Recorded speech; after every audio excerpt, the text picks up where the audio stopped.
Parveen sir Parveen এই জায়গায় আসেন চলেন চলেন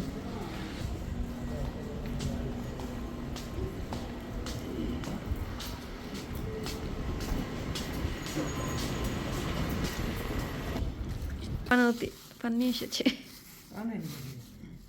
খাইতাম তো একটু অল্প সাথে না তাই খালি একটু এক সময় একটা মুখে দিলি আপনি মানে খাইতেন দেশে আর কি না মাশাআল্লাহ। হ্যালো এভরিওয়ান, আসসালামু আলাইকুম। আপনি সবাই কেমন আছেন? আশা করি অনেক ভালো আছেন। আলহামদুলিল্লাহ আমি অনেক ভালো আছি। এটা হচ্ছে সৌদি আরব তাবুকের এয়ারপোর্ট। আমি হচ্ছে রাত 4টা বাজে এয়ারপোর্টে চলে আসছি আমাদের বাসার নতুন কাজের লোক নেওয়ার জন্য। আমি আমার ম্যাডামের ভাগ্না আসছে, আমার ম্যাডামে আসছে, কিন্তু আমার ম্যাডামে গাড়ির থেকে নামে নাই। ফজরের টাইম তো বাইরে অনেক বেশি ঠান্ডা আবহাওয়া ছিল, তো ম্যাডামে বললো তুই আর ও যা, আমি গাড়িতেই বসি। তো কাজের লোক আসবে বেশিক্ষণ মনে হয় সময় লাগবে না, কারণ আসার কথা ছিল 3:30টায়, আমরা আসছি হচ্ছে 4টায়। ম্যাডামের ভাগ্নের আবার ডিউটি ছিল রাত্রেবেলায়, ও ডিউটি থেকে আসতে আসতে লেট হয়ে গেছে, এজন্য হচ্ছে আমাদের আসতে দেরি হয়েছে আধা ঘন্টা। আমাকে এত রাত্রেবেলা এয়ারপোর্টে নিয়ে আসার কারণ হচ্ছে যে লোকটা আমাদের বাসায় কাজের জন্য আসতেছে ওনাকে হচ্ছে আমি অনেক ভালো মতো চিনি। আমার মা ওনাকে আইনে দিতেছে আমার বাসায় কাজ করার জন্য, আমার ম্যাডামের জন্য আর কি। দেখলে পরেই চিনতে পারবো, এই জন্য আমাকে নিয়ে আসছে। আর আমার ম্যাডাম তো গাড়ির ভিতরে বসে আছে, বাইরে ঠান্ডা দেখে বেরোয় নাই গাড়ি থেকে, না হলে আমার ঠান্ডা লাগছে আবার আমার ম্যাডামেরও ঠান্ডা লেগে যেতে পারে। তো আমাদের লোক যেহেতু আসতেছে এজন্য আমরা হচ্ছে 2 নম্বর গেটে যাইতেছি, যেটা থেকে লোক বের হয় ভিতরের থেকে। আর এই যে পিছনে হচ্ছে রাইখে আসলাম, যেই গেট দিয়ে হচ্ছে মানুষ যায়। ইনশাআল্লাহ খুব তাড়াতাড়ি আমি এই গেট দিয়ে বাংলাদেশের উদ্দেশ্যে রওনা দিব। সবাই আমার জন্য দোয়া করবেন। যেহেতু আমাদের বাসায় লোক আসতেছে, তাহলে তো এখন আর আমার এই জায়গায় কোনো কাজ নাই। আর আমি টিকিটও কেটে ফেলছি, খুব শীঘ্রই ইনশাআল্লাহ ইনশাআল্লাহ আমি দেশে আসবো। আপনারা সবাই আমার জন্য দোয়া করবেন, আমি যেন সুস্থ হয়ে তাড়াতাড়ি দেশে যাইতে পারি। ফজরের সময় বাইরের পরিবেশটা অনেক বেশি ভালো ছিল, খেজুর গাছগুলো দেখতে অনেক বেশি সুন্দর লাগতেছিল। তো আমরা হচ্ছে এই যে ভিতরে চলে আসলাম, এখানে হচ্ছে আমরা ওয়েট করব। প্লেন হচ্ছে ল্যান্ড করছে আরও অনেকক্ষণ আগেই, কিন্তু আন্টি এখনও বেরোইতেছিল না। আর যে আন্টিটাকে আমরা নিতে আসছি সেই আন্টিটাকে হচ্ছে আমার মা চিনে না, আমার মামি ওনাকে ঠিক করে দিছে আমাদের বাসায় কাজ করার জন্য। উনি অনেক সহজ সরল এবং নিরীহ একটা লোক অ্যান্ড অনেক অসহায়। এর জন্য আমার মা ভাবলো যেহেতু আমার ম্যাডামে অনেক ভালো, আমি এই জায়গায় অনেক সুখ শান্তি করছি 8 বছর পর্যন্ত, অনেক নিজের ইচ্ছা মতো নিজের মন মতো কাজ করছি, তাই আন্টির জন্য অনেক ভালো হবে।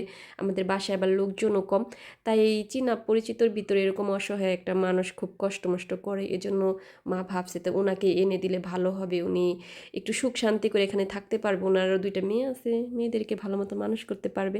আল্লাহ তাহলে উনি ভালো থাকলে আমাদের জন্য দোয়া করলে আল্লাহ তাআলা আমাদেরকেও ভালো রাখবে। এই চিন্তা ভাবনা করেই হচ্ছে আমাদের বাসায় মা এই আন্টিটাকে আইনে দিল। তো এখনও আসতেছে না, অনেকক্ষণ পর্যন্ত ওয়েট করলাম, অনেকক্ষণ পর্যন্ত না সরি 10 থেকে 15 মিনিট ওয়েট করছি, মানে আধা ঘন্টা এমনি লেট করে আসছি, তারপর হচ্ছে আমরা ওয়েট করছি 10 থেকে 15 মিনিট।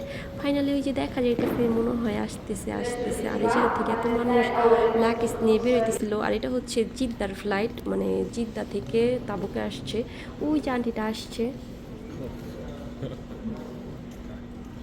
পারবিন স্যার পারবিন এই জায়গায় আসেন চলেন চলেন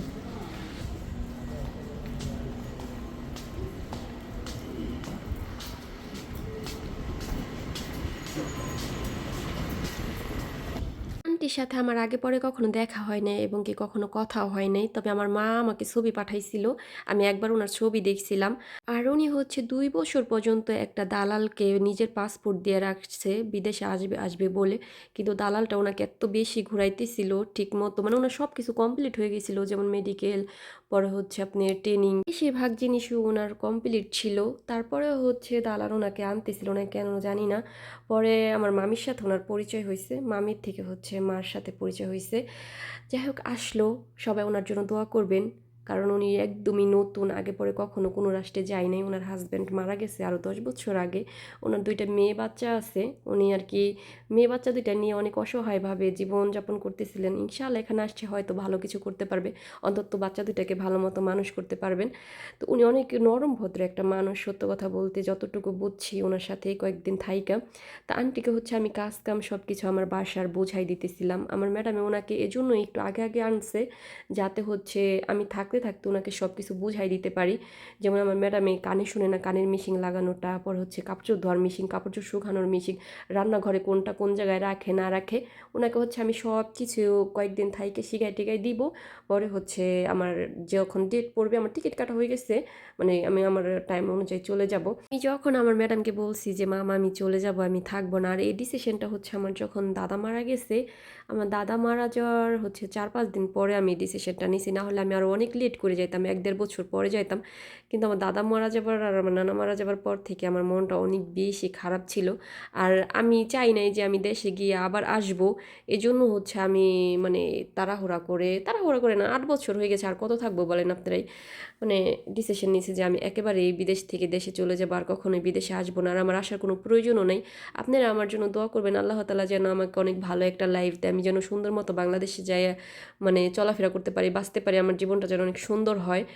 আর আমার যেন কখনো আর বিদেশে আইসে মানুষের বাড়িতে কাজ না করতে হয়, আমি যেন সুন্দর মতো বাঁচতে পারি। আমার ম্যাডামকে যখন আমি বলছি মামা আমি আর থাকবো না, দেশে চলে যাব, আমার ম্যাডাম তো 4-5 দিনের ভিতরে আমার সাথে ঠিকমতো কথাই বলে নাই, মানে অনেক রাগ হয়েছে আমি যাব কেন। পরে আমার মা সুন্দর মতো আমার ম্যাডামকে বোঝায় বলছে, দেখ ও তোর বাড়িতে 8 বছর পর্যন্ত থাকছে, আমার মেয়ে এখন অনেক ছোট, ওর একটা ভবিষ্যৎ আছে, ও যদি সারা জীবন এরকমভাবে তোর বাসায় থাকে তাহলে কি ওর ভবিষ্যৎ সুন্দর হবে। পরে আমার ম্যাডামে বুঝতে পারছে, আমার ম্যাডাম আমি ছোট দেখে সত্য কথা বলতে আমার ম্যাডাম আমাকে অনেক বেশি ভালোবাসে। এখন আপনি আবার বলতে পারেন আপনি তো অনেক বড়, আপনি কি ছোট হয়েছেন না, ছোট আছেন নাকি? এখনও ছোট নাই, তারপরও যেমন আমার আন্টিরা যেমন বিদেশে থাকে বা হচ্ছে অনেক মানুষই বিদেশে থাকে, তাদের তুলনায় তো আমি এখনও অনেক ছোট, তাই না? এই জন্য আর কি আমার ম্যাডামে আমাকে অনেক ভালোবাসে, সবসময় আমার ম্যাডামে আমাকে অনেক কিছু দিছে।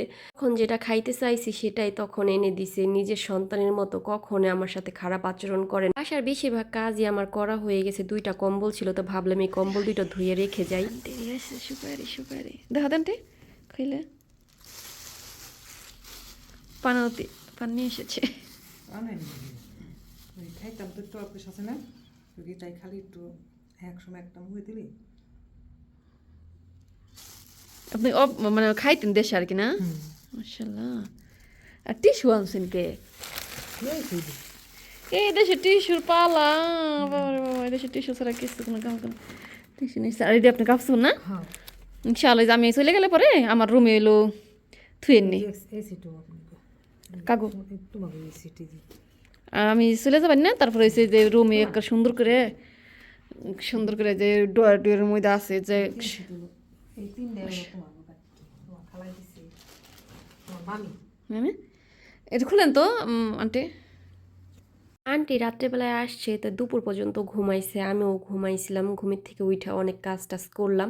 পরে আন্টি হচ্ছে আসার সময় যে ব্যাগটা আনছে ওনার সাথে, তো ওগুলো হচ্ছে খুলতেছিল। তো এই ওড়নাগুলো হচ্ছে আমি পেয়ারা আন্টির জন্য আনছি। পেয়ারা আন্টি অনেক দিন ধরে বলতেছিল আমার ওড়না নাই, তোদের ওই জায়গা থেকে কেউ আসলে কিন্তু আমার জন্য ওড়না আনিস। তো আমার ছোটো বোনকে দিয়ে হচ্ছে এই যে ওড়না 4টে কিনাইছি, এখান থেকে 3টা ওড়না হচ্ছে পেয়ারা আন্টিকে দিব, আর একটা ওড়না হচ্ছে মাকে দিব। সুতি ওড়না তো, এই ওড়নাগুলো অনেক আরামদায়ক সৌদি আরবে। আর কী কী আনছি সেগুলো হচ্ছে আপনাদের সাথে শেয়ার করে। মা হচ্ছে কুরবানিতে ইনশাআল্লাহ আল্লাহ তাআলা রহমত দান করলে পরে বড় হজ করবে। তাই আমার মা হচ্ছে অনলাইনে যেটা দেখে সেটাই আমার মার কাছে বেশি ভালো লাগে।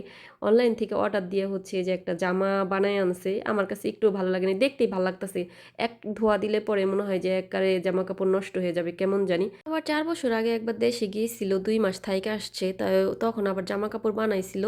তো বাসায় ছিল এক সিট, ওই সিটও নিয়ে আসছে, যে গোলাপি কালার সিট, কিন্তু পইরা হচ্ছে যেদিন আসছে ওই দিন আলনার সাথে রাইখা আসছিল আমাদের বাসায়, আর কেউ আলনার থেকে ধুয়ে টুয়ে আর উঠাই নাই। সেই জামা কাপড়ই 4 বছর পর্যন্ত আলনার সাথে ছিল, বাসায় লোকজন না থাকলে যা হয় আর কি। তো যেমন ভাবে ছিল ওমনভাবে দিয়ে দিছে, বাস টাস করে জামা কাপড় সেটা একদম নষ্ট হয়ে গেছে। দেখেন কীরকম হয়ে গেছে, সেলোয়ারের সাথে পায়ে কেমন জানি ধুলা লাগিয়েছে, কেউ যে একটু ধুয়ে আয়রন করে দিবে ওই মানুষটাও বাড়িতে নাইকা। যাই হোক, এখানে হচ্ছে আরও অনেক কিছু ছিল, এক একজনের। ওইটা হচ্ছে আমার মার গেল, আর ওন্না হচ্ছে পেয়ারা আন্টির গেল। এগুলো হচ্ছে আমার মামি পাঠাইছে আমার মামির বোনের জন্য, ওষুধ আর মরিচ ভাজা। প্রথমে আমি বুঝছি কি যে আমার মামি মনে হয় আমাদের জন্য পাঠাইছে, পরে দেখি কি যে না আমার মামির বোনের জন্য পাঠাইছে। যাই হোক, এই যে এটা হচ্ছে ওষুধ টষুধ, ওটা হচ্ছে আমার ছোটো আম্মুর জন্য। আমার আশেপাশে যারা থাকে সবাই হচ্ছে আন্টিকে দিয়ে অল্প অল্প করে সামান আনাইছে, সামান মানে হচ্ছে মাল আনাইছে। আর এটার ভিতরে হচ্ছে মরিচ ভাজা ছিল 2 রকমের ওষুধ ছিল। আমার মামির বোন যে আমাদের এই জায়গায় থাকে আমি ভুলেই গেছিলাম। আমি ভাবছি মামি আমাদের জন্য এগুলা পাঠাইছে। তারপরও আমার রাখতে বলছিল কিন্তু আমি রাখিনি। আমার দাঁতে সবসময় রিটেনার পরানো থাকে তো আমি আর হইছে আলতু ফালতু জিনিস খাইতে বেশি একটা ভালো লাগে না। তবে আমার মামির বোন নাকি এগুলো অনেক বেশি পছন্দ করে, মানে আমার ওই মাহফুজা আন্টি। যাই হোক, এখানে হচ্ছে 2 রকমের মরিচ ভাজা ছিল। আমি হচ্ছে না বুঝে পলিথিনটা কেটে ফেলছি। তারপরও কোনো অসুবিধা নাই, কে আমাদের নিজেদেরই লোক। আর আমি যদি পুরাটা খেয়েও ফেলি তাও আমার আন্টি আমাকে কিছু বলবে না। তো এখানে হচ্ছে যে নোনতা মরিচ ভাজা ছিল আর মিষ্টি মরিচ ভাজা ছিল। আজকের ব্লগটা এই পর্যন্তই, দেখা হবে নেক্সট ব্লগে। সে পর্যন্ত ভালো থাকবেন, সুস্থ থাকবেন। Thank you for watching video.